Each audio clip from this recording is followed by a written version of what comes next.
자, 오늘의 잠언은 잠언 1장 8절, 9절, 2절 말씀입니다.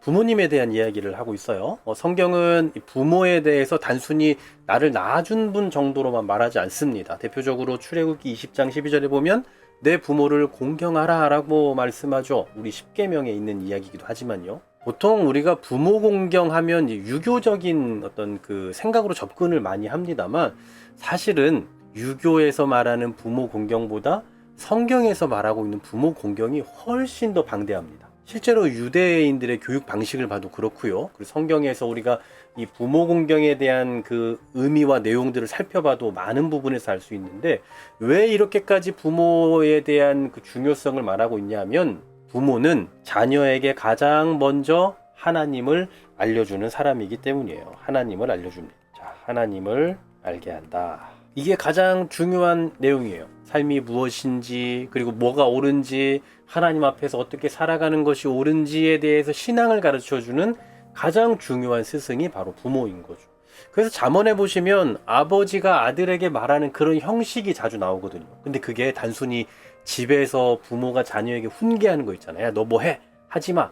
뭐 물론 이렇게는 안 하시지만 그런 식의 훈계 정도의 수준이 아닙니다. 마치 스승이 제자에게 지혜를 전해주는 그런 장면들 있잖아요. 얼마나 막 묵직합니까? 굉장히 무게감 있게 그렇게 전달해주는 그런 장면들이 이 잠언에 보면 많이 등장을 하고 있어요.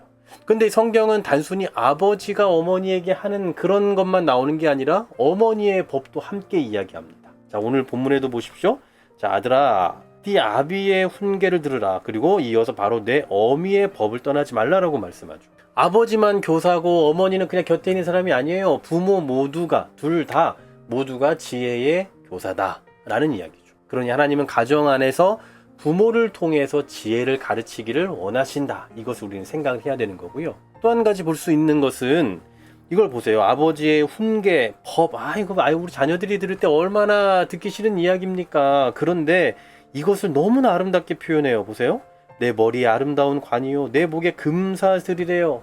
금 누구나 갖고 싶은 거, 아름답고 싶어하는 그 욕구 있잖아요. 근데 이 부모의 훈계가 이렇게나 아름답다라는 겁니다. 여러분, 이 영의 존귀, 이 관, 이런 건요, 귀한 사람, 높은 자리에 있는 사람들이 하는 장식 아닙니까? 그런데 부모를 통해서 전해지는 하나님의 말씀, 그 훈계는 우리를 가장 아름답게 꾸며주는 영광의 장식과 같다라는 거예요. 부모님의 말씀이 잔소리처럼 들리고 답답하게 들려질 수 있어요. 그런데 그게 바로 여러분을 가장 아름답게 하는, 우리 학생들에게나 적용되는 말일 수 있는데요, 가장 아름답게 해주는 관과 같다라는 거예요. 여러분, 이 얘기를, 오늘 이 말씀을, 오늘 이 영상을 우리 자녀들에게 들려주셔도 좋을 것 같아요. 우리 자녀들을 가장 존귀하게 만드는 이 관과 사슬과 같다라는 겁니다. 사람을 묶는 쇠사슬이 아니고요. 그러므로 부모를 통해서 공급되는 하나님의 말씀, 그 지혜가 얼마나 가치 있는지를 깨달아야 한다라는 사실입니다.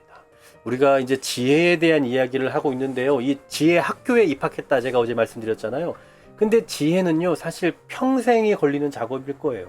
나이가 들고 경험이 쌓이면 이제 웬만큼 알겠지라고 스스로 생각을 하지만, 성경이 말하는 지혜는 그렇지 않습니다. 이 지혜 학교에는 졸업이 없어요. 그래서 지혜는 우리를 그냥 대충 살게 하지 않습니다. 그냥 경험을 바탕으로만 살게 하지 않아요. 오히려 지혜가 있으면 나이가 들고 또 믿음 생활을 오래 한다고 해서 자동으로 자기가 완전해졌다라고 생각하는 게 아니라, 오히려 내 안에 죄성이 얼마나 많은지, 내가 얼마나 죄의 유혹에 쉽게 넘어지는 존재인지를 더 분명하게 알게 되는 거예요. 그래서 지혜는요, 나는 괜찮다, 나는 잘한다라고 생각하게, 착각하게 만드는 게 아니라, 나는 부족하구나, 그래서 나는 하나님을 더 의지해야 되는구나 라는 것을 깨닫게 해주는 거예요. 우리 자녀들의 지혜도 마찬가지입니다. 사춘기 때는 듣기 싫죠. 부모님 말씀 듣기 싫어요. 그런데 정말 지혜로우면 부모님의 그 훈계를 아름다운 관으로, 아름다운 금 사슬로 여기게 되면서 자기의 약함을 깨닫게 되는 거죠. 또 반대로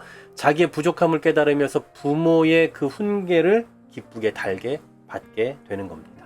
자, 오늘 말씀을 통해서 우리의 자녀들은, 부모가 있는 자녀들은 이렇게 적용하면 좋겠어요. 우리 부모님이 완벽해서가 아니라, 자녀들이 볼 때 부모님이 완벽해 보이지 않잖아요. 그런데 하나님께서 그 부모님을 통해서 나에게 말씀하시고 지혜를 전해주시기를 원하신다라는 것을 꼭 생각하는 겁니다. 그래서 부모님을 공경하고 부모님의 말씀을 달게 들을 수 있는 지혜를 갖는 것. 그리고 우리 장년들은 우리가 지금도 지혜의 학교의 학생이라는 사실을 인정해야 되는 거예요. 우리의 나이, 학력, 직장, 경력 상관없이 우린 여전히 지혜를 배워야 되는 사람입니다. 내 생각만 믿지 말고 말씀과 지혜로운 가르침을 통해서 계속해서 자라가야 됩니다. 그 안에서 나의 연약함을 발견해야 됩니다. 라는 그 사실을 깨닫고 살아가시는 우리 모두가 되시기를 간절히 소망합니다.